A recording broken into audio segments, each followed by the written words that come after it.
Welcome back, everybody, to another After Action Report. I'm Joshua Joshi Howard, and today we're going to be talking about the event I went to this last weekend called West Coast Warbands, a 22-team, 8-player event hosted in Portland, Oregon. I, of course, was playing guard, and I was playing with the Deepstrike Gang, but it was a mix of the teams. So we had a mix of the people from the Deepstrike Gang who are mostly in the South Seattle area, and we are also bringing up a couple of my friends from Southern California, including members of Gatehammer, several of whom I will be playing with in a couple of weeks at the California Team Championships. West Coast Warbands was a ton of fun, being only 2 rounds per day over the course of 3 days, Friday, Saturday, Sunday. We never really felt rushed for time. We had a ton of time at the end of the second round every day to just hang out with people. The venue was great. They had flags on every single table so that you could see exactly where your tables were without having to trying to figure it out with a map or whatever. You're just looking for the flag that corresponded to your team, which was really nice. And there is so much space at the venue as well. Just being able to have like 2 tables pushed together, and there were like 4 blocks of 2 tables for every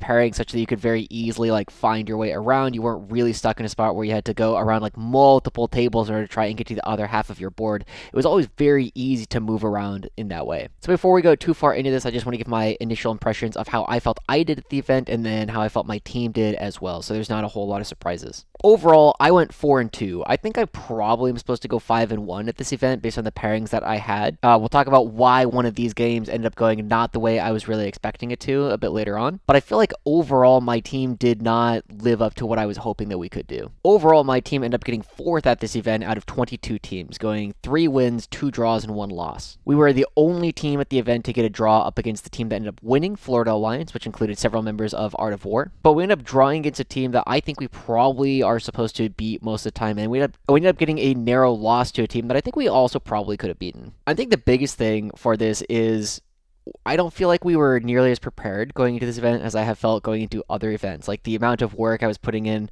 with my team leading up to Challengers Cup was a lot more than the amount of work put into this event. Now, I'm not saying we need to put in that much work for every 8-man event that I go to, but just feeling more prepared, making sure we have a pretty good idea of what pairings are going to be looking like, of what people's different roles on the team are going to oftentimes be, I think would help out quite a bit. Leading up to Challengers Cup, for instance, my team had done 3 scrims with different teams across the Western United States, and for this one we did 0. And so just having that opportunity to gel with the team a little bit more, to have a better understanding before we get to the event of like what our matrix feels like, how we are going to necessarily be using our players in different situations, I think would have helped us quite a bit. That said, though, I ended up playing 6 fun games against 6 awesome opponents, so even though I feel like we could have done a little bit better than we did, maybe actually make the podium, I can't really complain too much because I still had a great time overall. So then, let's go ahead and start talking about the actual games itself. If you haven't watched one of these After Action reports, I'm going to go through my list, then I'm going to go through every one of the games, talking about a few key points and the general gist, and hopefully come up with 1 or 2 things that are really learnable and teachable in the games that I actually, so that you can get better yourself. And more than that, it's kind of a diary for myself to kind of remember what happened in every single one of these games, and the fact that you guys like them is just a bonus. So at this event, I was playing a variation of what I think is one of the strongest singles lists in the games, Doombolt Guard. I've talked about this several times throughout the meta update videos that I've done in the past, but the basic idea is you're going to be taking a lot of elite to semi-elite infantry that we are going to put in waves and make our opponent deal with it. And because we're doing a ton of extra damage in mortal wounds, because we have more things than our opponent, having these waves becomes a really tough ask for our opponent to deal with all of the bodies that we're putting in front of them. So this list includes a Cadian Castellan, a Cadian Command Squad. I had 10 points left over, so I put in the Laud Hailer enhancement. It never came up in a single game. It's possible it might have come up if I had remembered that I had it, but I didn't even tell my opponents that I had an enhancement at all, so it didn't really ever come up. I had 2 Militarum Tempestus Command Squads, both with maximum gun, so volley, melta, plasma. I know there are some people who like going with a flag.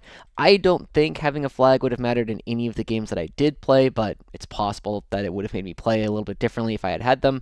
Nork Deddog being attached to the Cadian Castellan, the Cadian Command Squad, and the 20 Cadians. 2 Rogal Commanders. 1 unit of 20 Cadian Shock Troops, 1 unit of 10 Cadian Shock Troops, mostly stand in the backfield, screen my home, and sticky my home objective. 3 Chimeras, 3 units of Kasrkin, all with maximum melta plasma, 3 units of 5 Krieg Engineers.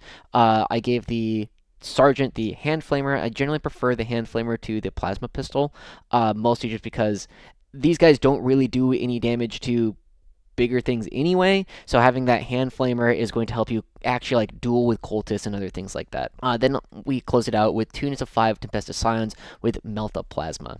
Big thing here is the Tempestus Scions are really, really good in Grizzle Company because they become extremely easy to use, whereas in other detachments like in Recon or Combined, you need to get the reroll ones from a Scout Sentinel, and in order to get your second order, you usually need like another officer nearby in order to give them that. So something like Gaunt's Ghost, or maybe bringing in another officer off the side of the board. In this detachment, they are really trivially hitting on 2s, rerolling 1s with sustained hits, so they are hitting more than 100% of the time on average, and the reroll 1s to wound is nice on objectives, but it just, you have that ability everywhere, so the second part of it doesn't really matter that much. But a decent strat suite with ignores cover and the +1 strength does mean that sometimes it's functionally +1 to wound, sometimes you want to ignore cover, and just having the opportunity to do kind of whatever is really, really nice. Otherwise, they're generally a rapid ingress threat. Your opponent has to deal with them every single turn of the game. Doesn't help as much against stronger players who will zone out the back half of their board, but just being able to rapid ingress in front of your opponent, somewhere that they can't shoot, and then move them forward onto an objective is really, really nice. For our first round, we're playing up against Heroic Knights Red, a local team that mostly plays on the eastern side of the greater Seattle area. In general, this was a team that we felt comfortably better than. And when we were doing some practice pairings against them, we felt that as long as we weren't really taking any risks, we should comfortably just be able to be like +1 or 2 on a lot of the spots across the board and ultimately come out with a comfortable win kind of no matter what we did. As is going to be a theme for this video, I don't have a ton of insight into exactly how all the pairings ended up shaking out. I mostly just know what I ended up playing against. There were a couple players on the team, in particular James and Torin, who were really focused on it, and I was really trying to make sure that we didn't get into a too many cooks in the kitchen situation, because if there are too many people trying to do things at the same time, you end up kind of losing the thread a lot. But the pairings we ended up with were Kenny's Scintillating versus Orcs,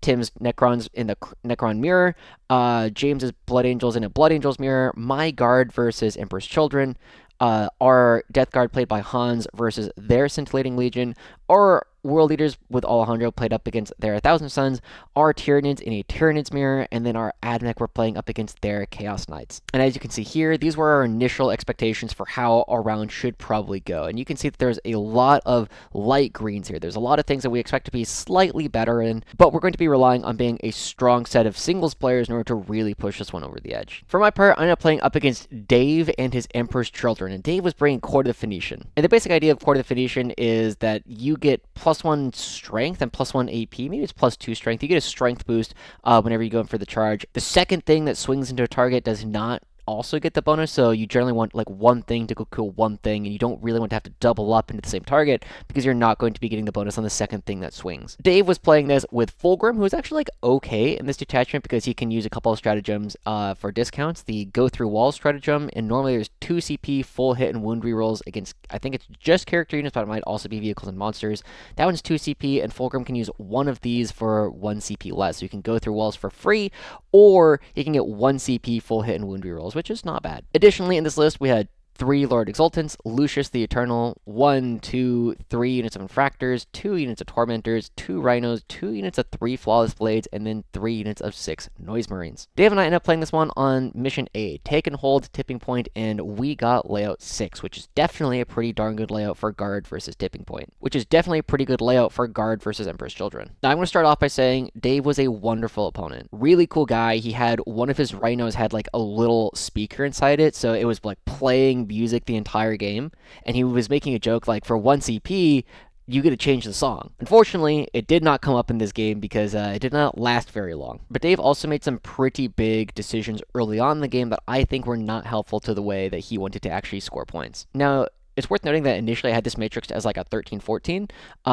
but one of the big things about this is if your opponent goes first, if the Emperor's Children player goes first, they can put a lot of pressure on you right away, especially with Fulgrim, because he's going to be going 16 plus advanced charge through a wall. And while he's not going to be super hard for Guard to kill, he is going to take a decent amount of punishment that we would love to start putting at all the other units across the board. I knew that this game was going to be fairly one-sided relatively early on. Honestly, it happened in deployment, because what Dave did is he took Fulgrim and he deployed him back here. He's on a huge base, but he was able to safely hide Fulgrim back here behind this ruin. And over the course of this game, Fulgrim ended up going from here in deployment. He basically did not move on turn 1.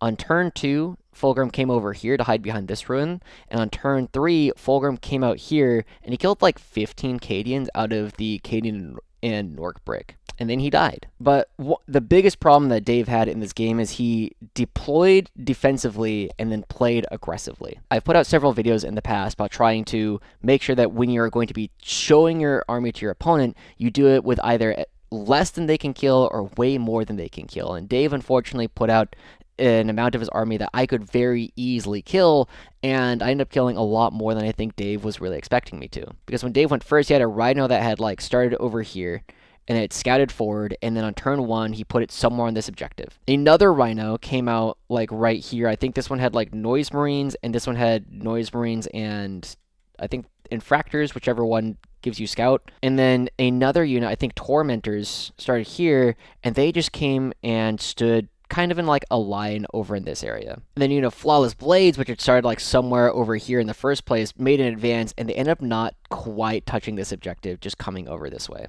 And then remember, of course, Fulgrim ended up staying back here. Now, some of you can already probably figure out kind of what went wrong in this game. And that is, I killed this Rhino, the Noise Marines that hopped out, the Infractors that hopped out, this Rhino, these guys, a decent chunk of the guys that were in this Rhino as well, all in my bottom of 1. And so very quickly, Dave was left to play. He had like a unit of Tormentors back over here. He had Lucius something in here. He had a crippled Noise Marine unit, a couple of Flawless Blades over here, and Fulgrim starting in the top of 2. Whereas on my side of the board, I had lost like 5 engineers, maybe? Ultimately, when you kill about half your opponent's army in a single turn, they don't really have much of a chance to do a whole lot after that. In fact, I ended up holding 3 primary objectives every single turn from turns 2 to the end, and Dave did not score a secondary after the top of 2. And I ended up winning this one very comfortably, 100-32, or getting a 20-0 for the rest of my team. Now, what could Dave have done differently? The big thing, and basically the only thing that the big thing that Emperor's Children can look to do, and it's not a great way to play, but it's about the only thing that you can really do, is you need to start Fulgrim somewhere over here. And Fulgrim's normal move through a wall is going to put you in line with the edge of this footprint, because you got 6 and then 4 and then another 6. That's just normal move. And then his advance is going to get you like another 3 inches on average. And then from here, you have like something like this. Now you're going to be looking at a relatively short charge a lot of the time, depending on what you roll on your advance. You're going to be trying to advance and charge something here. Maybe you can charge into like a Chimera that has scouted forward over here. But you need to be putting this pressure on the board almost immediately, and then you take the rest of your army, you stage it up here, you stage it up somewhere in here, you're like touching this objective, maybe on this side of the wall, where you're going to use the cover that Fulgrim is providing in order to create a really strong go turn all on turn 2. And I had even suggested to Dave at the very beginning, like if you had started Fulgrim over here, I even took this Chimera that started like here, and I think I actually scouted it a tiny bit forward, partly because I wanted Fulgrim to come out over this way. And I even said, maybe you're supposed to try and call my bluff here, just go get the Chimera, try and kill as many things as you possibly can, throw the poison on the Dorn, and make it really, really difficult for me to safely stand on the objective up here. But Dave pretty much gave me the entire control of the tempo of the game. I ended up rapid ingressing Scions over here when my opponent had drawn Defense Stronghold in such a way that I could just go very easily put more OC on his home objective than he had. And importantly, the other job that they had was when they came in, they were rapid ingressing, but there were also Flawless Blades. They were going to be looking for a charge this way, and this was going to give me an overwatch against them. So not only were they able to kill a Flawless Blade or two when they dropped in for an ingress, they were also able to go for this move towards the other side of the board. For this round, we had some funny swings. Kenny got a really big upswing here. Tim was on Matrix. James was slightly above. I was largely above. This one went a little bit south because apparently Hans was having some terrible dice. We didn't really understand this matchup as well as we thought we did. This one got a little bit of dice, and this one ended up being pretty much what we were expecting because it ended up being an attack onto the Chaos Knight's choice of board. But overall, we ended up winning this 103-57, which gave us a very comfortable win because you need to get 86 points in order to win the round. The next round that we played, we ended up playing up against Xenos Petting Zoo in Nevada. And XPZ has a ton of chapters all over the United States and honestly maybe beyond. Well, I'm mostly familiar with XPZ from their SoCal branch. I know that they have branches in Nevada, Utah. I think there's a couple of branches out on the East Coast as well. I believe there's like a Tennessee branch of the XPZ, and there's probably even more beyond that. This is another team that we felt comfortable playing into. And similarly, in our Matrix thoughts, one of the biggest things that we were looking at was as long as we were playing something that was not taking really big risks, we should be pretty okay. Ultimately, for this, we ended up getting our Demons into Admech, Necrons into their Drukhari, Blood Angels into their Votann, My Guard into Space Wolves, our Death Guard into their Tyranids, our World Eaters into their Necrons, our Tyranids into their Tau, and Admech into their Guard. For my part, I ended up playing up against DJ and his Space Wolf Stormlance, and Space Wolf Stormlance is an army that really is going to have very different results whether or not it's going first or going second. When everything has access to advance and charge and fall back and charge, and you have some very good strats like the -1 to hit and wound, and the reactive moves, it ends up being a really dynamic army that can get in your face very aggressively at the very beginning of the game. DJ was playing Arjak, Bjorn the Fell-Handed, a Combi Lieutenant, Logan Grimnar, a Wolf Priest with some enhancement, I don't know what it does, 5 Intercessors, 5 Fenrisian Wolves, 1 6-man of Thunderwolf Cavalry, 2 3-mans of Thunderwolf Cavalry, a unit of Head Takers, 1 10-man unit of Terminators, 1 5-man unit of Terminators, and then 2 units of Wolf Scouts. And this army really is going to rely on the fact that you have a bunch of 4-wound Terminators that are -1 to wound if your strength is greater than toughness, and then another bunch of, I think there are still 4-wound Thunderwolf Cavalry that also have 4-up invulns, and you can give them -1 to hit and wound for only 1 CP in the shooting phase. So it ends up becoming a really obnoxiously difficult army to kill that is going to fly by the seat of its pants based on how many invul saves that it can make. DJ and I ended up playing this one on Hidden Supplies, Hammer and Anvil, and we ended up playing this one on one of the WTC boards. I believe this is WTC Hammer and Anvil Layout 8. I think this was my board pick, but it was also pretty late into the pairings process, so I didn't have like a ton of options that I really cared about. But because it's a game on hidden supplies, of course, a major part of the game is how well you're going to be controlling these no man's land objectives, because you don't care about your home and you don't really care about your opponent's home at all. And Stormlance, if it goes first, has a ton of control over how that's going to be going, because not only can you potentially turn 1 just yeet yourself at them at the very beginning of the board, he's got a couple of infiltrators, which I think started something like here and here, but you can also stage a lot of your army in relatively safe positions across the rest of the board as well. And then deny primary basically entirely until maybe turns 4 or 5. Now, because DJ came into this game with basically no shooting, I was relatively free to deploy my army in the open. And I'm going to bring you guys into the game going into the bottom of 2 because DJ ended up going first. At this point, DJ had Wolfguard Terminators with Logan, so he had most of the 10-man here, so I think it was like 8 Terminators or so at this point. He had a 5-man of Terminators here, 6 Wolfguard 6 Thunderwolf Cavalry were hanging out over on this objective. There's a 3-man somewhere in here of Thunderwolf Cav, and then there was also another 3-man, something like this. And going into this turn, I knew that I didn't really care about doing any objectives. I just needed to kill as much of this army as possible, because if I can kill enough of this, if I can kill most of what my opponent has put in front of me, I'm going to very comfortably be scoring a lot of primary towards the end of the game and be on Matrix, because I'm going to get like a 5 on turn 4 and then like a 15 on turn 5. And so I bring in my entire army all at the same time. I ended up having a Dorn that had started somewhere over here, and it ends up driving over here. I had explored an opportunity to like take the Dorn like here and shoot here such that only like 1 Thunderwolf Cav could actually get an engagement, but I ended up realizing that I wasn't going to be able to get enough guys. The big Cadian Castellan brick, which had heroic into some Wolf Scouts previously,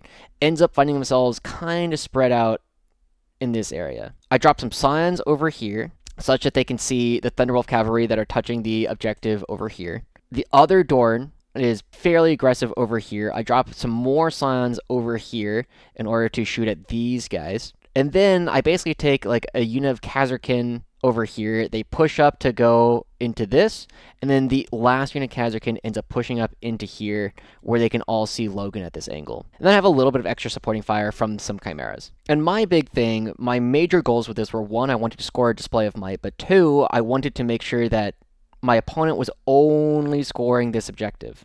If I can keep DJ to this objective, primary on turn 2 had been DJ scored a 5 and I scored a 5. I was expecting that my next primary was going to be a 0, and I really wanted to try and keep DJ to a 5. And then my goals after that was that I was going to try from this point on, I really wanted to keep DJ to 0 and a 0. So this would be a total of 10 primary for him. And I was hoping to go, this is hopefully a 5 to 10, and this should be a 15 at the end because I'm going second. Look at that, I'm going to end up with 25 to 30 primary, meaning that I'm going to be 15 to 20 points ahead on primary. I might be a little bit lower on secondaries because I'm having to forego them in order to kill my opponent. But this should be enough to get me a comfortable win. And this went better than I could have possibly imagined it. My major concerns were, one, I wanted to kill this unit. I was going to overcommit into this unit to make sure it dies.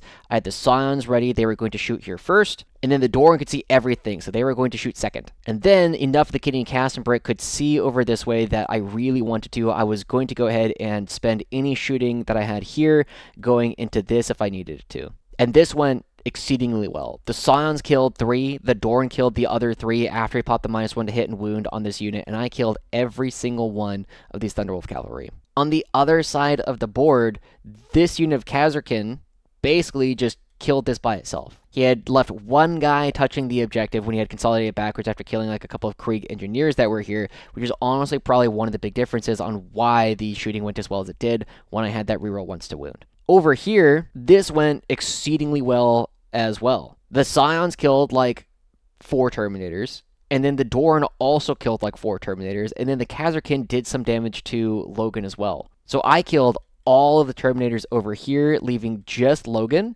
I killed all of these guys, and I specifically was trying to leave just one Thunderwolf Cav here so that I could charge it with Nork. By leaving this one guy alive, my goal was, if I rolled really good on my charge, which was not a plan, this was a hope, Nork would come in, there was like one guy alive, Nork would kill him, but if I rolled really good on the charge, I could take this part of the unit and it could swing around with a charge, not base, and then be able to consolidate onto this objective and potentially hold DJ to a 0. I didn't do that. I didn't roll well enough on the swing charge, but that was what I was looking to do. It was one of those, it was kind of like one of those side quests where it's like, if you give yourself an opportunity to get lucky. Like, killing the one Thunderwolf Cav I was not worried about. Even if it was left alive, it might battle shock, it's not really going to do a ton of damage, it's just going to kind of get stuck. But ultimately, I ended up succeeding at the goal. DJ got a 5, and then he got another 5. I got a 5, and unfortunately, with a unit of headhunters that was staged somewhere like here or whatever, they came out and they actually did enough damage to the Nork unit in order to pick this up. I ended up getting put on a 0 on turn 3. However, after that, all that DJ was playing with was there was like a unit of Wolfguard Terminators in the open. Bjorn came like out this way, and then the head takers were just kind of standing in front of a Rogal Dorn. So I played my next turn kind of like a psycho, where I just took my entire army and pushed it at him, killed the head takers, killed most of this unit, maybe the entire thing, and then Bjorn was the only model he had left on the board at the end of the game, just standing on this objective. But because I was still able to stand on a ton of objectives on turns 4 and 5, I ended up getting 5, 0, 15, 15, and DJ ended up going 5, 5, 0, 0. So this ended up being a 10 for DJ, and I ended up getting 35 primary for a plus 25. Now, unfortunately, I didn't draw as good on secondaries as I wanted to, but part of that was but a big part of this was my unwillingness to devote units to doing actions when I just really wanted to kill my opponent. For instance, at the bottom of 1, when I drew Area Denial, the Combi Lieutenant had just come over here in order to score Established Locus. And in order for me to move out over this way, I had like the Cadian Castellan brick was like on this objective, it could fall back and shoot, and in order to go get Area Denial, one, I was probably only going to get it for 2 points, because there was stuff standing on this objective, which was going to be like close enough to 6, something was within 6, but also a trigger reactive move where this was going to be able to walk back behind the wall. So I decided, instead of getting the 2 points in the Area Denial, I could discard it for a CP and kill the Combi Lieutenant. But that was a lot of how the game ended up going. I really, really valued every single one of my command points this game, so I didn't have the opportunity to redraw a lot of these objectives. Overall, I ended up winning this game 70 points to 50, meaning that I won by 20, getting my team a 13-7.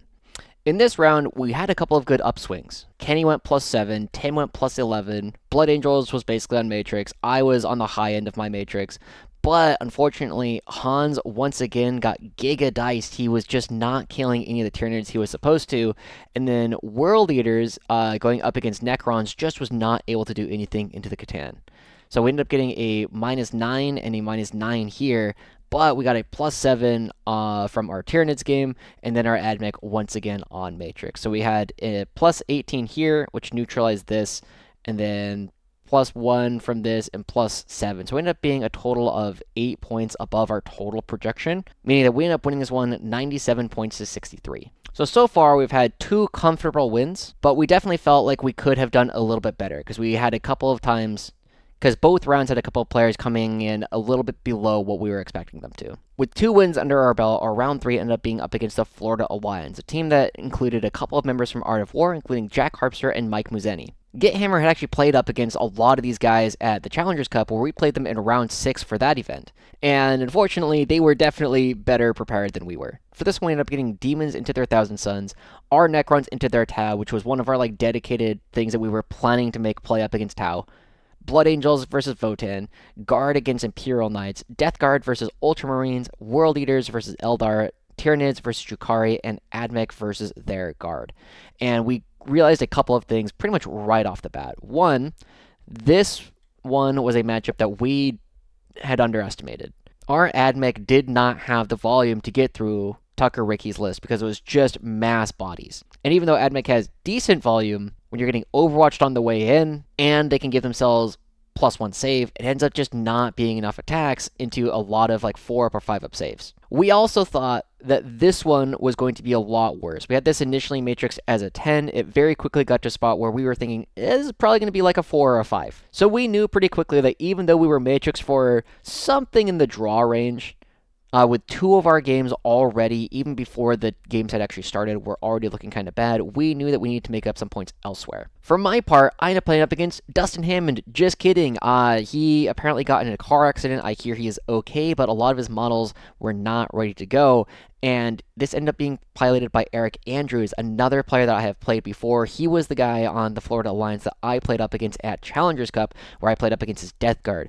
Great guy, was a ton of fun, but he last minute decided to hop on a plane to come out and play an army he had never played before that was put together by Dustin. So, do want to give a really big shout out to Eric for 1, being an awesome opponent to play against, but 2, being willing to just hop on a plane and go support the friends on the other side of the country over the course of a couple of hours. The list was wild. It was Questora's Companions, which is the list was wild. It was Questora's Companions, which is the one where you get access to fallback, shoot, and charge as a stratagem. I think you also get to pick multiple oaths or something, but the bigger point was it was 2 Atropos and 3 Lancers. That was it. That was the entire list. It was 5 models. Eric and I ended up playing this one on Take and Hold, Search and Destroy, and this was on WTC number 1. And remember, WTC 1 is different on different deployments. So it's WTC Search and Destroy number 1. And one of the things that happened at the beginning that I thought was really funny was I was told after the game that Kenny's opponent, who was playing on the table next to me, had said, "Ooh, that looks like it's going to be difficult for the guard player." Kenny said, "Oh yeah?" And I basically went, "Watch this." One of the big things about playing up against this Knight list is, 1, because we're playing on Search and Destroy, these distances are not very far, right? And because you generally go with the bonus movement, so I think it's +2 move and then +1 to advance and charge, the Lancers are going incredibly fast. So this distance between this corner and this corner here, I don't remember exactly, but I think it's something like 13 inches. And when you move 16 and you start here, that means that you're basically on their deployment zone with just your normal move. So he can potentially put a lot of pressure on me right at the beginning of the game. Eric's deployment was basically 1 Lancer, and I think 1 more Lancer over here. And then he had an Atropos here, and the other Atropos was something like this. I had Engineers, Chimera, and then I wanted to be really safe here because I knew that I could, as soon as he exposed his Knights, I was going to be able to shoot them. 1 Dorn here, another Dorn here. The big Castellan brick was over here, and the Scions, of course, were in the sky. And on his turn 1, Eric took 1 Lancer over here, touched it onto this objective. Another Lancer came right down here, because Engineers had scouted up, and the Chimera had scouted to, be behind this footprint so it doesn't just get shot for free. Lancers came right down the middle. And this Lancer came over this way, and was ready to charge like the engineers and like the Chimera that I had like right behind it. Eric, between his shooting and his tank shocks, ended up killing like one unit of engineers, like a second unit of engineers. He like tank shocked his way into the Chimera, and then I think he like tank shocked these engineers and like piled into the Chimera and killed it. But it meant that going into the bottom of one, there was like a Lancer here, an Atropos, I think it was touching the objective over here, another Lancer just like right in the middle, and then a Lancer over here on the objective. And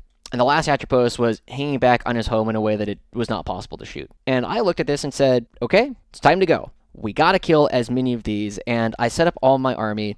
This Dorn came out over here so that it could be within 18 of this Lancer. The last engineer unit that was here spread itself out between each side of the wall so I could throw a grenade here or here if I needed to. The Castellan unit came from here out here. The Kasrkin unit that had gotten out of this destroyed transport ended up being somewhere in here. The Kasrkin that came out of this destroyed transport came to like somewhere like this. And of course, this Dorn was able to draw a line here where it was able to see this Lancer, be within 9, but not get shot back long range by the Atropos. Oh, and then lastly, I had like one more Chimera that was over here that just went out this way, and we had like another unit of Kasrkin. And I did this in such a way where if like this Lancer had lived, it was going to struggle to charge the Dorn because there's going to be stuff in the way. And I said right away, this game is going to go in one of 3 ways. Either I kill one of these Lancers.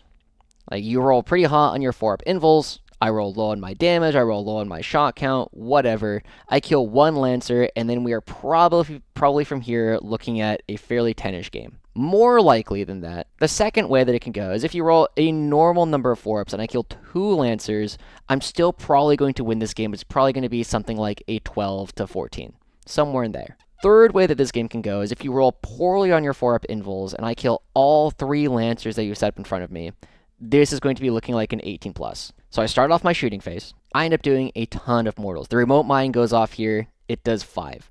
The melt mine goes off here, it does another 5. A melt mine goes off here, does 4, and then the last melt mine goes off here, does another 3. So I've immediately started off this turn doing 17 mortal wounds to my opponent before I even have to roll an attack. The Dorn that's on my home objective, I spend 1 CP, pop lethal hits, and shoot it at the Lancer here. And gamers, my opponent failed every single Melta save I gave him this round. This Dorn single-handedly put this Lancer down to 1 wound, and then I killed it with the Kasrkin that shot it afterwards. I was like, great. Suddenly, I'm nowhere near as worried about trying to take down all of these Lancers because I've already done the first one in a way that my opponent was expecting it to die. It was probably going to die, but it meant that I got to do way more damage immediately after that. Next, I took this Dorn, shot it at this Lancer. He failed so many saves, but he didn't pop the 6 of Feel No Pain on this one either because he thought it wasn't going to be that much damage here. This one ended up getting put down to something like 8, I think, and then I shot at it with the Kasrkin that were also here, and the Kasrkin ended up finishing off this Lancer as well. So I'm very quickly at a spot where 2 Dorns have basically killed 2 Lancers, and they each have had like a Kasrkin in support. So that takes me to a spot where I have like whatever is left, or I think like this Kasrkin unit like split fire or something, because this Kasrkin unit shot at this Lancer, this Kasrkin unit shot at that Lancer, and then the entire Castellan break came over here and did a bunch of damage as well. I think between all of the shooting between these 3 units, I did like 17 damage to this Lancer between like shooting and all of that. And then I charged it with Nork. So this Lancer is already down to 9 wounds, just off of the shooting alone. Nork goes in, headbutts it, does another 2, and then he passes another 4 damage in dev wounds. So already this Lancer is down to 3 wounds remaining. And gamers, we are very quickly in this territory, right? Killing 2, but this one's still potentially being active. If he passes his battle shock and I don't overwatch to death on his next turn, we are going to be somewhere in between like the 12 and 18 is kind of what I'm expecting. So as we go into Eric's second turn, he has a Lancer here that's on 3. He has an Atropos here that's basically full, and an Atropos here. He's got an Atropos here that I haven't touched, and an Atropos over here that I also have not touched. Now, Eric, for his part, He knows that this Lancer is on 3, but he's like, it's okay. I did my first oath. I killed more things in the battle round, so I get a bunch of CP. And for my second thing, he wanted enough OC that he could stand on objectives and it would be harder for me to out OC him. I couldn't do it with engineers because he was going to be OC 12 and I could be at most OC 10 with the unit. So this Lancer here is leadership 5. And he goes, okay, I could auto pass this, but I'm leadership 5, so it should be totally okay. He rolls a 1 and the 3 on his leadership, so this fails Battle Shock. Meaning a couple things. One, it's going to have to Desperate Escape. I might just get it to... It might just die for free. If he rolls a 1 or a 2, I just get a third Lancer. And 2, it can't spend CP for fallback, shoot, and charge. Because realistically, this Lancer, if it was alive and got to do things, was going to then walk over all of my dudes immediately afterwards and probably charge into the Dorn that I had here. Maybe take this objective, but definitely be in a spot where it's really annoying. And I was going to spend a CP to overwatch it, so it might just be dead because it's only 3 wounds remaining. But it's a really big gamble where suddenly I have to be aware of the game. The rest of the game is honestly not very interesting. But I did make one thing that I think was a mistake, especially in a team's context. So going into Eric's turn 2, I had like one Cadian here, and like the rest of the Cadian brick was strung out wherever they were in relation to the Lancer that was here. Meaning that this Cadian brick was going to get shot really hard this way from one Atropos, and then the other Atropos over here was also going to be able to shoot at Nork and friends. And I looked at this and I thought to myself, I would really like to score that primary. And when the Lancer that was here like fell back over this way, where it was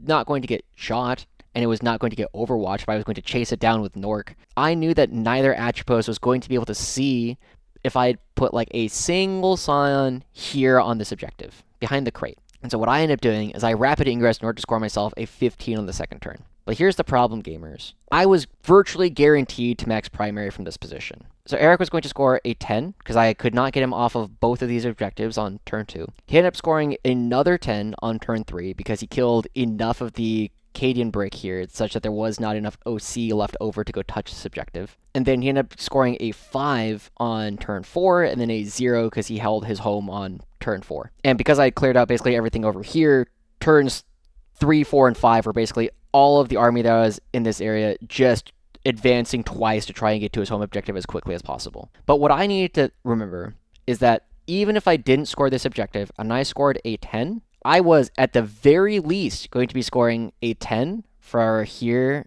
and here. I was going to score these objectives, for sure. And then after that, I should be very comfortably scoring a 15 and a 15 here.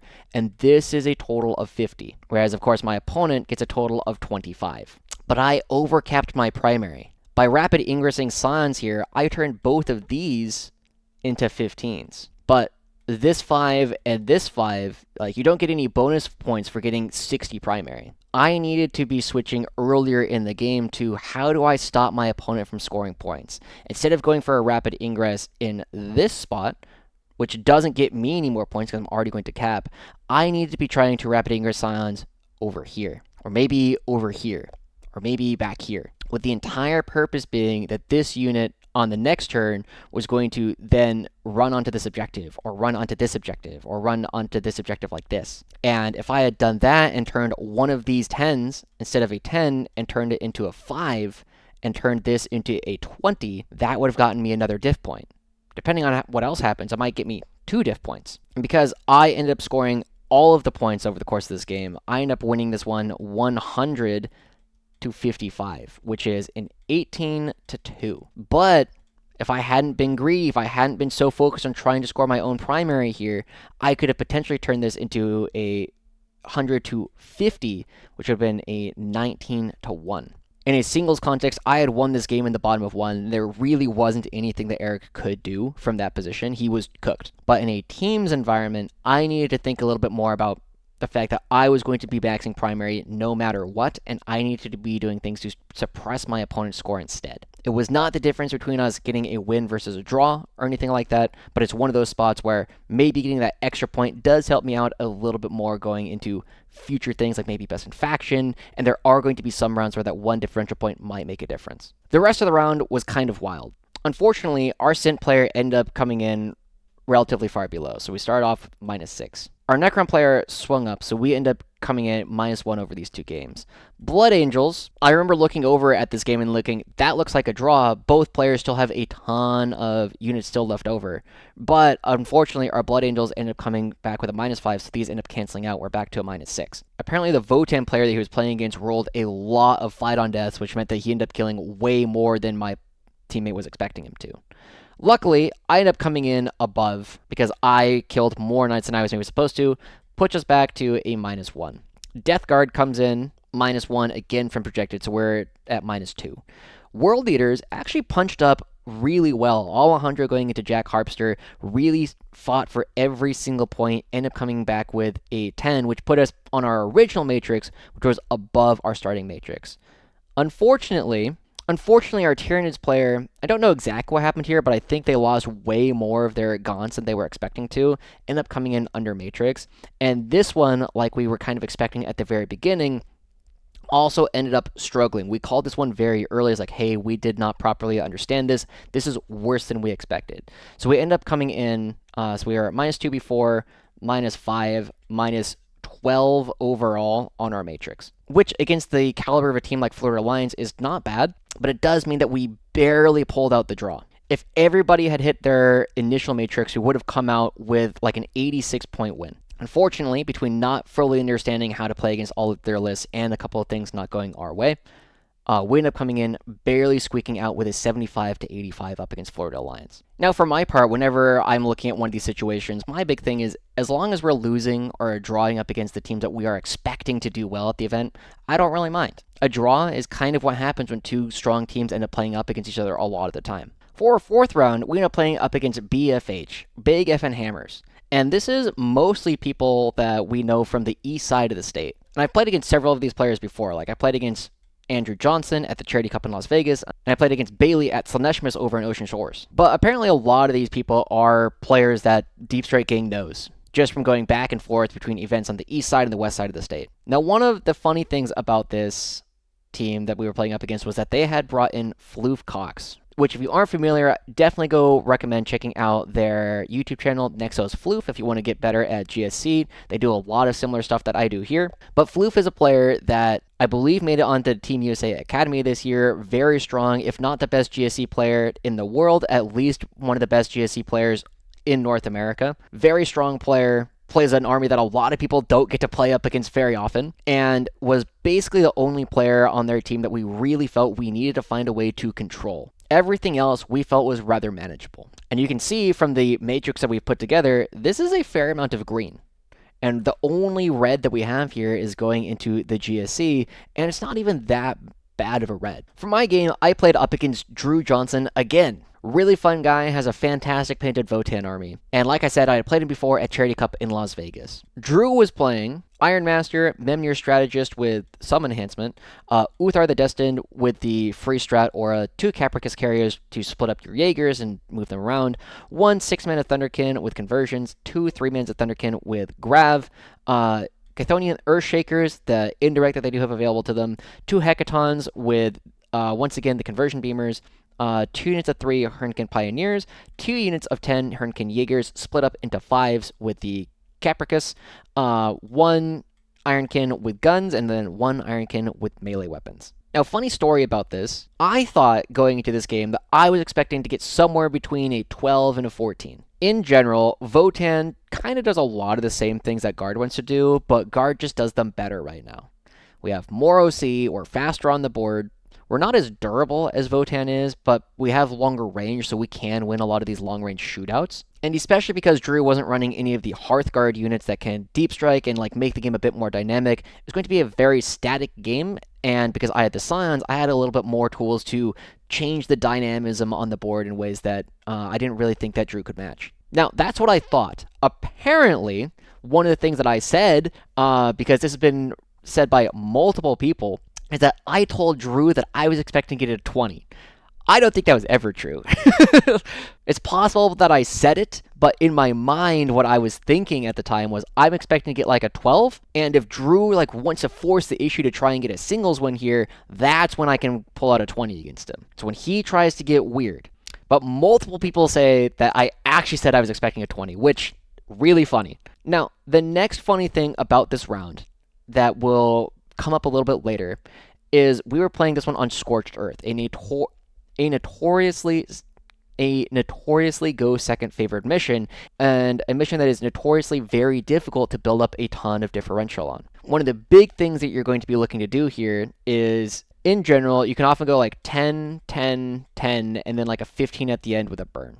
And then your opponent is oftentimes going to go 5, 5, 5, 15 if you're playing everything correctly. So this ends up coming out to 30 points, and this one ends up coming out to 45. And so your ways to try and like make this a bigger differential is you're trying to find an extra burn, like maybe on turn 4, maybe on turn 2, or turn 3, in order to find that extra thing and turn this to a 50 to 30 and therefore get a 20 points of primary advantage. The other big thing that makes it really tough is getting this first 10 is oftentimes tough, or getting both of these 10s can oftentimes be tough because your opponent should always have the tools to get you off of an objective at least one time, right? So realistically, it's like, we'll say that like maybe this one's a 5, right? So even then, if you do get your burn at the end, you're now still only down to 40 points, which is only a plus 10 here. And that's where a lot of the advantage comes from, is just this primary difference of getting plus 10. Now, Drew and I ended up playing this one on WTC Crucible of Battle Layout 8. And what you can see from this is that the objective here, entirely in the open. There is a tiny sliver back here where you can stand some OC on that objective. Similar thing over here, but if you're standing, but like this player can stand here sometimes, and this player can stand here sometimes. But it's also like you're in a position where there's oftentimes going to be like stuff here or stuff here, which can very easily come and kill it. And it's just like a really awkward spot because let's say you have like a Dorn that is in here and it's dueling down here. This Dorn doesn't really want to come over here because then it's not going to be able to come into this zone and fire at the objective over this way. So it's very awkward trying to deal with stuff on this side of the wall. You're oftentimes going to have to like charge it this way. Now, Drew, for his part, was very much in the, I'm going to try and get an 8. I'm going to try and get a small loss in this game, especially because he thought that I was playing for a 20. And if he comes back with an 8, that's a huge difference. So what he did is he took like one land fort here. There was another land fort that was like somewhere over here. And a lot of his army was just kind of standing in this area and in this area, and he didn't really have a lot of ability to project force on the board quickly. And one of the big things that you'll oftentimes run into is because like the Ironkin Steeljacks or whatever they're called, they only move like 5 inches, I believe. So, you know, if you're here and you move 5, you get like here, so this is a long charge. This is basically an unmakeable charge pretty much all the time. So the only real thing that they can do is maybe come over here. But that's not like a super exciting spot to be either. On the other side of the board, he was never really going to stand on this objective because I was always going to have this firing lane where I could stand here and he couldn't really interact with it and just shoot him off of the objective every single time. And I am pretty confident that if we were to play this game again and Drew went first, the fact that he had deployed so defensively does mean that he's probably getting like a 5 if he ends up going first. Simply because he doesn't have the assets and the speed necessary to really put enough pressure on my objective right away. So in this game, we go in, I'm going first. One of the major like strategy things that I'm struggling with, because I'm pretty confident I can get a singles win no matter what. That's not really an issue. But if Drew just like stands back here with a bunch of stuff and is able to like stand over here in a way where I can't like really get to it super effectively, how do I stop him from scoring a 15 at the end? I can definitely keep him to the 5, 5, 5, but I don't really think that there's a way. As long as he's like standing here, I can't really charge things into these Ironkin because they do have the volume of attacks to chew through most of my Cadian brick. I'm never going to be able to get like a Rapid Ingersoll here where I could like go for a charge with Scions or anything interesting like that. I'm never going to be able to like drop guys back here. And he's just got like the 2 indirect pieces that are hanging out back here. So even if I do go for a rapid ingress, I have to be very careful that I don't just get indirected to death. So I was thinking, how do I even get a burn off? I was hoping by sending like 2 chimeras over here full of Kasrkin that at some point I will be able to just like have something stand on the back edge of this objective and hopefully get a burn off, because I will like put enough pressure over here that I will leave him stuck over on this side. And things went decently well, because Drew retreated too much over here relatively early on, and I was able to put like a unit of Scions. I killed like 2 bikes and like I think an entire Thunderkin unit or something over here. And so I ended up limiting a lot of the pressure on this side that he could put here, but the problem was like he had a land fort that was just chilling behind this ruin that I couldn't really ever get to. So he still had like tools in order to deal with this objective if he needed to. So Drew ended up doing a really good job just like holding a stalemate where I was never going to get a big win. And one of the big reasons why he actually got to a spot where I didn't get a 14 was because I had like this big old unit of Cadians that was kind of stretched out here. He brought out the Ironkin guys like here in order to shoot. But I popped +1 save and Armor of Contempt against this, and I lived with just a couple of dudes. However, the bigger thing was the 2 indirect pieces that were back here just hanging out. They also shot at this unit, and I failed a battle shock, meaning that even though I still had a guy on this objective, I didn't control it anymore because I was battle shocked, meaning that the burn that I went for on this objective ended up failing. I wasn't able to get over here because a big unit of like Thunderkin that was like hanging out in this spot was able to kill just enough Kasrkin and just enough of the Chimera that I never actually was able to get a burn off on this one either. And then when I started hearing like games are going wrong elsewhere on the board, I was like, well, I need to do something to see if I can stop Drew from scoring the 15 at the end. And so even on turn 5, when I brought out like the Dorn that was over here and just kind of sent it, and what was left of the castle unit just kind of sending over here, I didn't have enough units left in the tank in order to do the burn on this objective on turn 5. And so I ended up going 5, 10, 10, 10, because I didn't get a burn, for a total of 35 points. And Drew got his 5, 5, 5 for holding his home for 3 turns, and then a 15 because he's able to hold and burn this one at the end of the game, for a total of 30 points, meaning that I was only +5 on primary on this game. And even though I outdrew my opponent pretty heavily, getting +14 on secondaries over the course of the game, this only ends up to being +19, meaning that I need to find 2 more points here in order to turn this one into a 14, as opposed to a 13. But I think this was honestly a really good showing from Drew overall, because one, he thought I was playing for a 20. And holding me to a 13 if I'm expecting to get a 20 is a really, really big deal. But also for a lot of players, if you know you're going to be losing in a singles environment, a lot of people don't have the mindset of, we're playing for teams, I don't need to win, I just need to not lose by a lot. And Drew, for his part, basically every single turn went, there's no pressure on my home, I'm going to get my 15 at the end, and even though I'm going to lose because you're outscoring me on secondaries really, really hard, I was rolling better than him. By quite a bit. Like, there was a situation where I had he had like a land fort here shoot at, I think it was like 6 Kasrkin that were here, and some of them were in cover, and I started taking saves on like one of the 2 guys in cover, and he rolled 6 consecutive 3-ups into, I think it was 2 consecutive 5-ups in order to live, meaning that Drew didn't even get small marked for death on the thing that he thought he was going to easily kill. It didn't end up mattering for a diff point, but it was really funny. But just that willingness to be like, I'm going to hold, I don't need to do anything, I thought was really well done from Drew.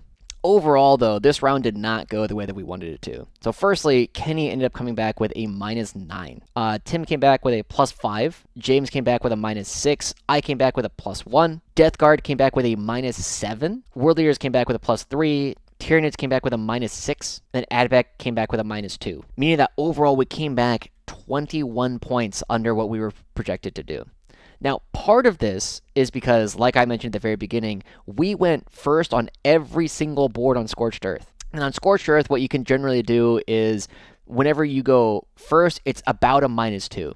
So we should be expecting about half of our board should be going first, right? So of this -21, we might be able to say that 8 of it just came from the fact that we had so many people going first. But that means we still came back 13 points under. And I'm not going to lie to you guys, there are some really fun players. I really like everybody on BFH that I've interacted with before. I was a little sad. on this one. I thought BFH was a team that we should be fairly comfortably be beating. We were a matrix for a score in the low 90s, and the fact that half of our tables came in -5 or worse from our matrices is just a situation where I feel like there's probably something we could have done better here. It's one of those things where it's like I felt like we probably could have been a little bit more prepared overall. That's it though. We still came back with a draw, 78-82. So at this point, we're 2 wins, no losses, and 2 draws. Next, after this, we end up playing up against Mastercrafted. And Mastercrafted has a bunch of players coming out from all over the Mountain Time Zone. There's some guys in Utah, there's some guys in Montana, there's guys in like Denver and Wyoming, but they're also great guys. They're going to be hosting the Wyoming Team Championship in a couple of months. That does have golden tickets available. So I'm planning to go to that, and I hope to see some of you guys there. But in the meantime, this was one of the teams where we did not like our matrix into them. One of the big things that we had done in terms of preparing is actually trying to figure out what we were going to do into Tau, because we knew that there were several really strong teams going to be bringing Tau to first defend on open boards, and then Necrons. Which was just a thing where you need to either drown them in OC, drown them in bodies, or come up with a list that can actually kill them. And Mastercrafted brought neither of them. And so there were definitely some lists going into this one where we weren't really sure what we were supposed to do against them. And one of the ones that we were really unsure on was this Custodes list with the triple Land Raider Talons of the Emperor with a bunch of Custodian Guard with +1 to hit and +1 to wound, and the ability to shoot twice. So even though the shooting isn't like that good, the fact that you're doing it twice does mean that it can punch up in ways that you don't really expect. And overall, this is one of the teams that we went in with the expectation that our matrix is not going to be good into this. We need to play this one for a draw. So with that, we end up getting Demons into their Guard. I believe Guard was their first defend. Our Necrons going into their Custodes, because Custodes can't really kill Necrons. Blood Angels into their Sisters, my Guard into CSM, Death Guard into their Death Guard. So ours was like a double Plague Marines, theirs was like Mortarion and Friends. World Leaders into their Dark Angels, Nids into their Nids, and then Admech into GSC. For my game, I ended up playing up against John Holbrook, another player that made it onto Team USA this year. And John was playing CSM Renegade Raiders, of course, before all the new cool stuff has come out. He has a Chaos Lord, Cypher, Harkin World Claimer, which attaches to Raptors and gives you Charge Mortals and maybe a couple other things. 2 Traitor Enforcers, so these are kind of like the Ogre Bodyguards where there's Toughness 6 with a 4 Field of Pain on the officer, so they're really obnoxious to remove for only 55 points. 1 Cultist Mob, 1, 2, 3 units of 5 Legionaries, 3 Chaos Rhinos, 2 Chaos Bikers, 2 Predator Destructors with autocannons and lance cannons, 1 10-man unit of Raptors, and then 3 units of Noise Marines. Now, I look at this and think, 1, it doesn't trade very well into my pieces, right? The Legionaries are going to kill kind of whatever they touch, especially if it's on an objective in Renegade Raiders, but as long as I'm only putting relatively small things on the objectives and making sure that I screen my bigger stuff, they're going to come in, they're going to trade for like a Chimera, and then they're going to die. My Scions super kill everything in this list, except for maybe the Predators. My Dorn super kill everything in this list. And while my opponent is pretty fast, it's going to be relatively tough for him to actually push me in any meaningful way. John and I played this one on Terraform Crucible of Battle on the exact same board that I had just played up against Drew. And one of the things that I immediately made a mistake on is I ended up putting one of my Chimeras over here up against John, and the other Chimeras where there's like one here and like one here. But what I should have done was the thing that I had done up against Drew, where I put like this Chimera still goes here, but I end up putting 2 Chimeras over here so that they can come just cycle OC onto my opponent's natural objective over here and really make it difficult for him to do anything. However, in this game, John ends up going first, and he ends up taking like a biker unit comes out here and a biker unit comes out here, and they end up terraforming both of these objectives. And one of the funny things about this is this ruin we had initially placed wrong, and it was like this or something, and we noticed it in a position where we had already done some movement. But one of the things about playing with John is he recognized like, hey, this is a mistake, and his team, I think, were the ones who had set up all the terrain beforehand. So it's like, hey, we're going to put the clock on me. I'm going to fix it. This was a mistake that me or my team made, and we'll go ahead and do whatever movement we need to do in order to come back to the previous spot. And overall, John, he looks really serious all the time, and he kind of gives off an air of being like really deadpan about everything, but he's actually a much funnier guy than I was kind of expecting because I had not really talked to him before. I played against his team at Challengers Cup again, but I hadn't really talked to him. He had played up against one of my teammates. Anyway, he comes out, he puts a couple of bikes on these objectives, and he ends up terraforming this one and terraforming this one. And what this means is I end up killing both these biker units for free. And because I'm going second on terraform, even though it's like a small advantage to my opponent to be able to terraform some of these objectives, the fact that he has to expose them, and they're more expensive units than I'm going to be exposing because I end up putting like engineer unit somewhere in here in order to counter terraform this one. And then I put like more engineers over here to terraform this one. It's still a spot where it asks the question of like, how are you going to counter terraform some of these objectives? Now, probably the first kind of funny thing that happens here is John takes a unit of legionaries and puts them like somewhere over here. And the idea is that they are going to charge into whatever it was I put on this objective and then use the Renegade Raiders strat at the end of it to kind of go and just make an annoying wall such that a Dorn that's like over here is not going to be able to go past here. I can't make this shot.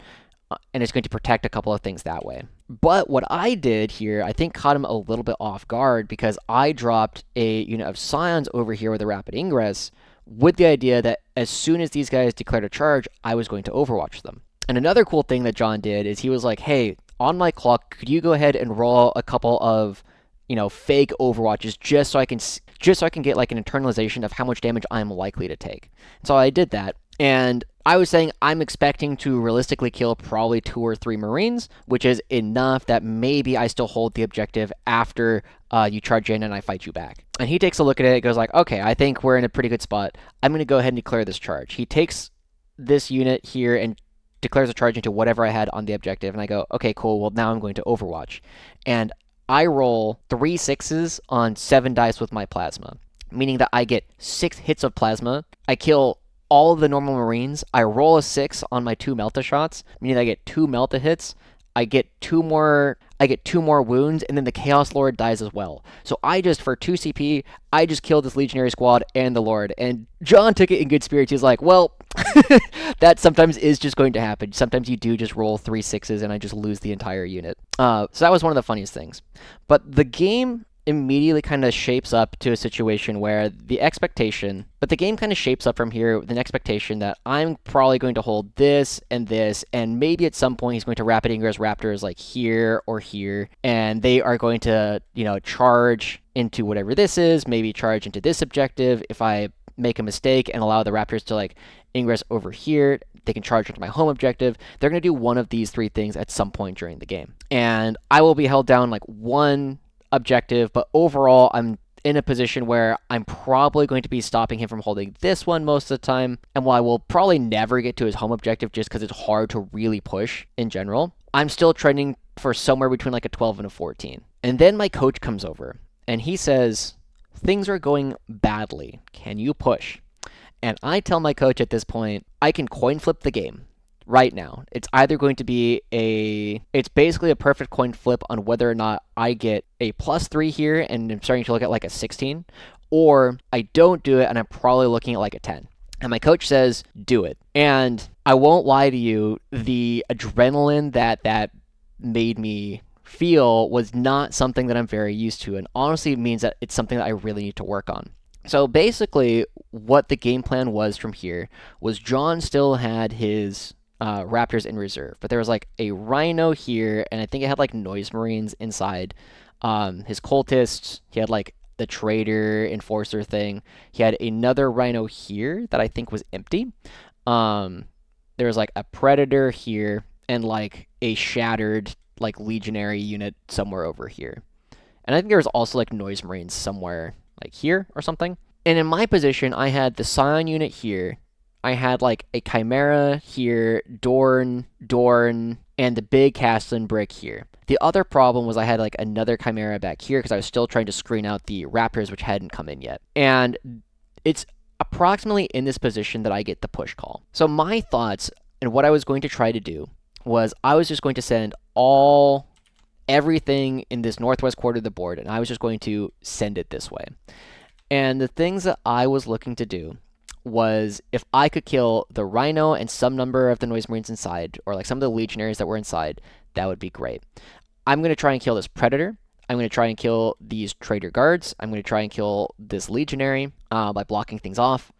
And the key of what I'm going to try to do is I'm going to try and take this Nork unit with a Castellan, and this here, this is a 4-inch charge. And if I roll pretty good on the charge, because like the unit ends up kind of splitting, going here and out this way, if I roll pretty good on the charge, I can go ahead and touch this here, and then everything else in this unit is going to swing out this way in such a way that I don't get heroicked by the Raptors wherever they are. And John has to be fairly careful because if he puts the Raptors like here or like here, I can shoot them with Scions. Or if he comes like over here, they're just going to die to Scions. And I don't know the exact number that I needed, but what I really, really needed was at the end of the charge, I needed the Castellan unit to be something like this. Ideally, like touching the Noise Marines, touching like a Legionary squad or something like that, and just being in the way. And the reason why this is really important is because I had at this point like a Kasrkin unit, a Chimera. The other Chimera was like here. The Kasrkin that were inside were like on the objective. I had poked out the Dorn over this way so it could like see the Predator. I had dropped like Scions. They had moved up. I had dropped more Scions here.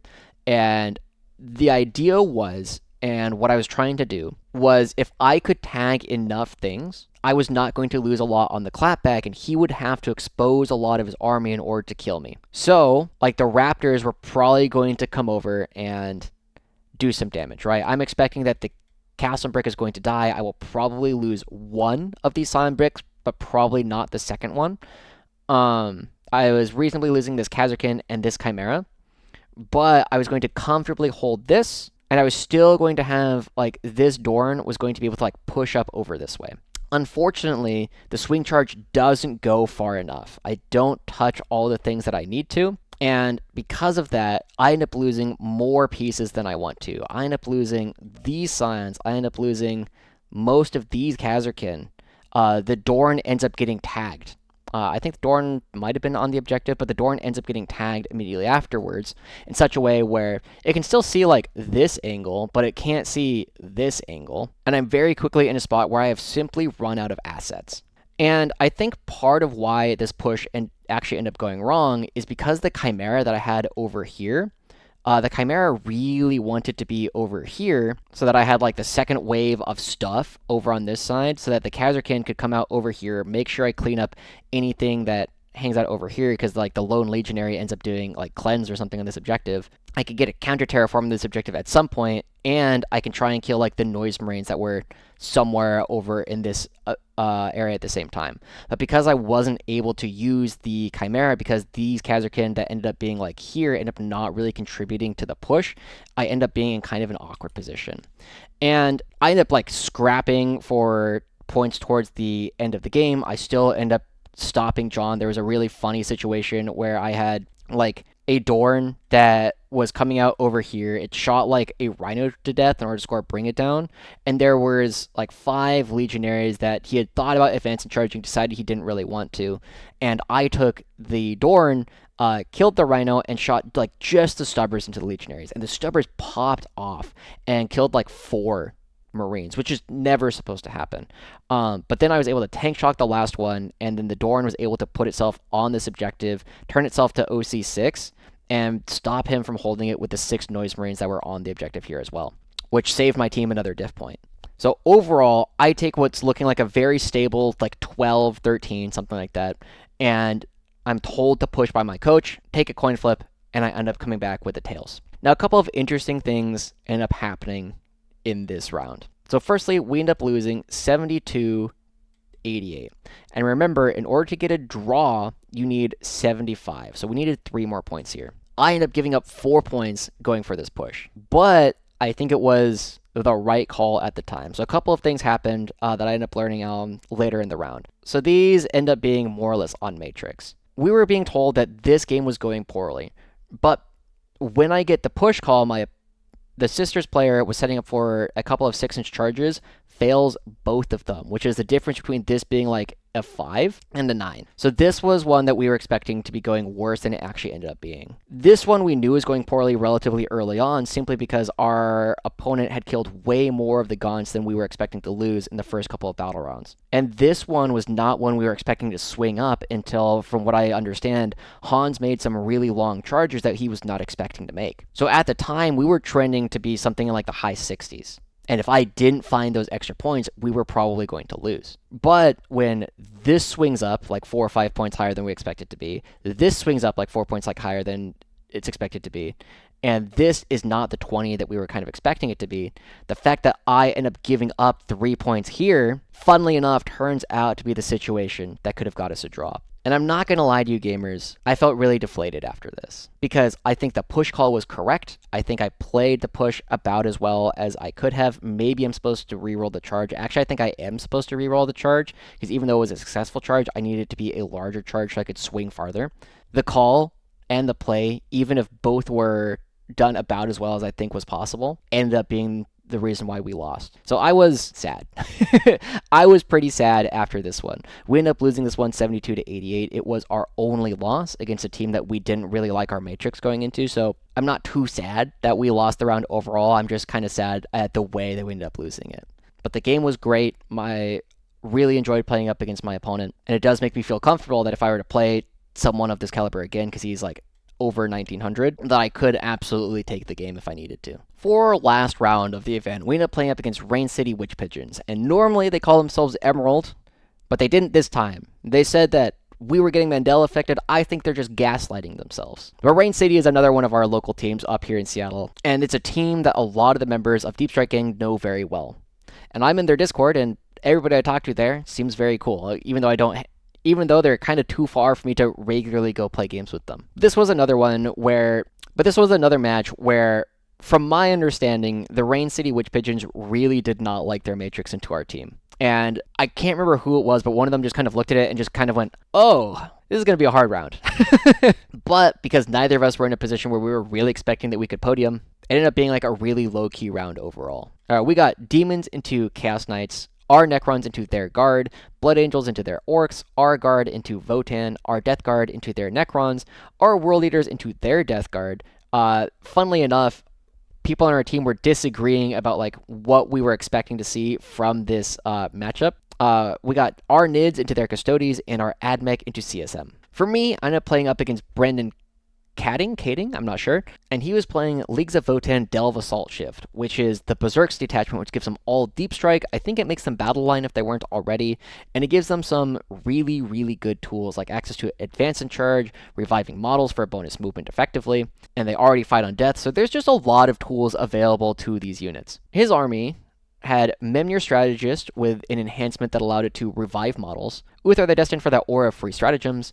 1, 2, 3, 4 units of 10 Berserks with a mix of concussion mauls and heavy axes. 2 units of Chthonian Earthshakers for the indirect. 2 Hecaton Land Fortresses. 2 units of 10 Hearthkin Jaegers for the split into 4 units of 5. And then 2 Capricus Carriers. And there's a couple like funny things about this army. So one, the Chthonian Berserks, they used to have an ability where their mole launcher would shoot at someone and it would give them minus movement. That changed when their codex to when you shoot something, that thing that they shot cannot be targeted with the Overwatch stratagem. Whatever they shoot at, you can't Overwatch with. And then the other thing is these Chthonian Earthshakers, they each get d6 plus 4 attacks, so you're getting minimum 5 and then blast, or realistically like minimum 6 into basically anything that is worth shooting these at. And it's 611. So it's a lot of attacks, which aren't super impressive into like Marines, but are really, really good into guard bodies. And additionally, they can force you to take a battle shock test.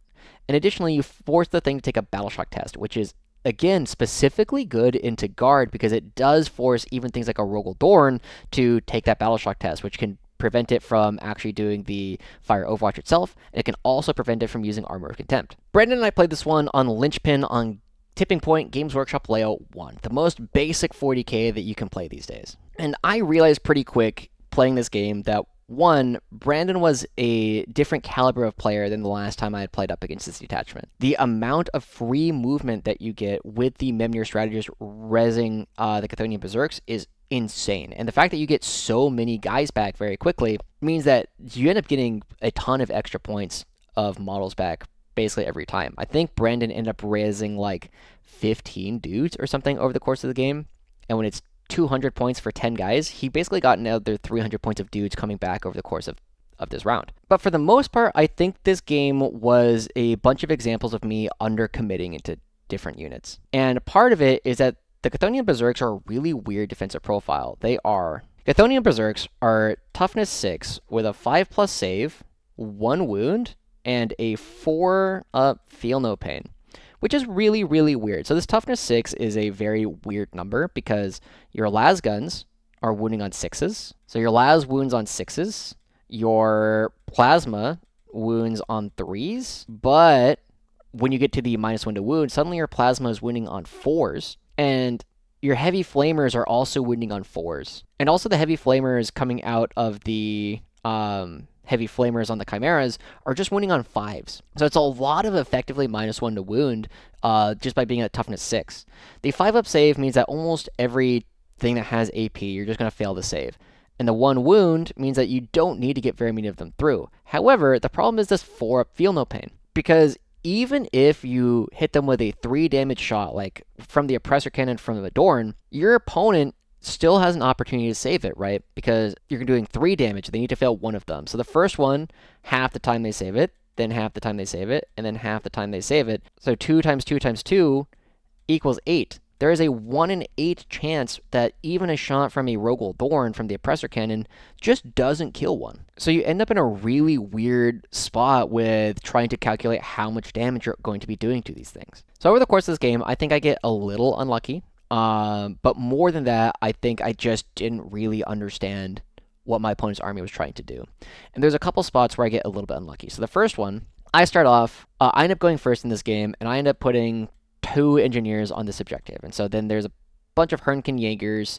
5 of them come out over here. They roll in advance, I think, and end up standing on this objective. And I overwatch them to death with the cast and brick that is staying behind, right? I just overwatch it. The mistake here was I probably needed to touch just like 1 Cadian body onto this objective so that my opponent has to commit more pieces instead of just trying to auto-see me here. But I overwatched this unit to death. And then Brandon ends up rolling a 6 on a 4 for his number of shots on the first Earthshakers. Take this down to 2 dudes. And then he rolls a 6 and a 4 on the second one, and so he ends up killing this entire unit because he rolls really hot on all the number of shots that he puts out. And I only needed 1 alive in order to score the primary here. So I end up getting, so this one ended up being a -5 points because I didn't end up holding it. I just needed 1 dude. I sticky strat the objective, and then it creates a lot of problems for my opponent. So that's 1 -5 on luck that I could have avoided if I had just put 1 dude from the Cadian Castellan brick on this objective as well. So, bit of a mistake there. I gave myself an opportunity to be unlucky. Next, there was a couple of Jaegers over here where I had committed what I thought was enough. I committed like a unit of Kasrkin and like a Chimera in order to try and kill Jaegers and the little buggy that they're inside. But I left 2 of them alive. And these guys, what they end up doing was that they end up coming out this way, reactive moving, when I put a Chimera on this objective, which pushed a Scions all the way back over here. Which meant that they still got to shoot like most of their shots at the Berserks, but they were also just like really out of position for trying to do future things. But when I put the Chimera over here, I set up like a Rogal Dorn, I think it was like here, or try and shoot at the Berserks that were on this objective. And I needed to kill, and there are 4 of them on the objective. There was like 1 unit that was like this or something, and then there was like another unit that was something like this. And I could leave this one alive, and I needed to take this one from, I think it was 10 models down to 2 models. Because if I get to that spot, I can go ahead and snap to it and make this guy OC3. But unfortunately, I take this, and instead of killing it down to 2 models, I killed it down to 3 models, meaning that he was going to be able to insane bravery this, and also with the 1 unit over here, he was going to have 4 OC, and I could not match that. So I ended up losing another 5 points, this time because I undercommitted resources into trying to kill the Berserks on this objective. And I think the big thing here is just the undercommittal is a really big deal, but it's also a really weird unit to try and math like damage against. I'm not sure like how many of them I'm actually supposed to kill. I'd be kind of curious to go back and see what ends up happening. But because of this, I end up having to like rapid ingress Scions on my home objective like on the next turn. Because like I think it's this unit ends up just like rezzing a bunch of dudes and just like full sending it at my home objective, trying to get to the Dorn that was kind of waiting. But the undercommittal ended up hurting really, really badly. But one of the really interesting things about this game is after I like set up the Castellan brick to like be touching this objective relatively safely, there is a rapid ingress with one of the units of Berserks coming out over here. And I talked to Brandon a bit about this after the game. And one of the things that we think I was supposed to have done is I had like a unit of engineers strung out something like this in order to get area denial and storm hostile on this objective. One of the things that Brandon and I thought I was supposed to have done is on this turn, in top of 2, instead of letting the Berserks come over here, I'm supposed to just drop Scions here.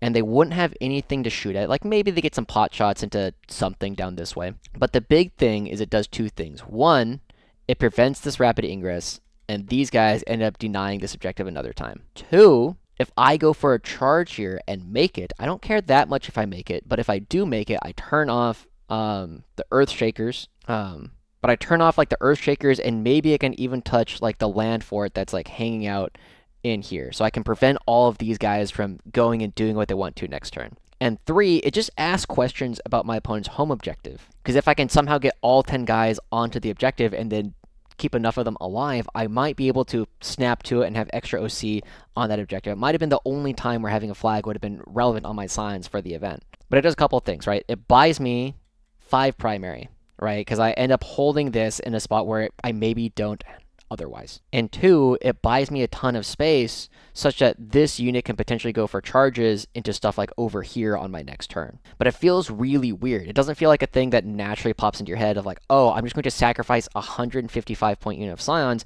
to maybe go for a 9-inch charge and probably shoot nothing at all. So I don't really blame myself for not finding the line over the table, but it is the kind of thing that now that it's been said out loud, it's like, yeah, I think you're right. I think that was the weird thing that I need to do in order to make this happen. But over the course of this game, a lot of the tempo that you normally have from going first, I was struggling with because the Earthshakers end up killing 5 engineers off of this objective. They end up killing the 5 engineers that are hiding behind this wall. They crucially battle shocked the Dorn that was hanging out on this objective on the last turn so that he didn't even need to shoot the land fort that was coming over here in order to score him an additional 5 points. And because I was losing these like crucial little interactions where I wasn't able to overwatch here, I wasn't able to use the engineer unit here, I undercommitted into Jaegers over there. All of these small interactions end up consistently spiraling into Brandon's favor.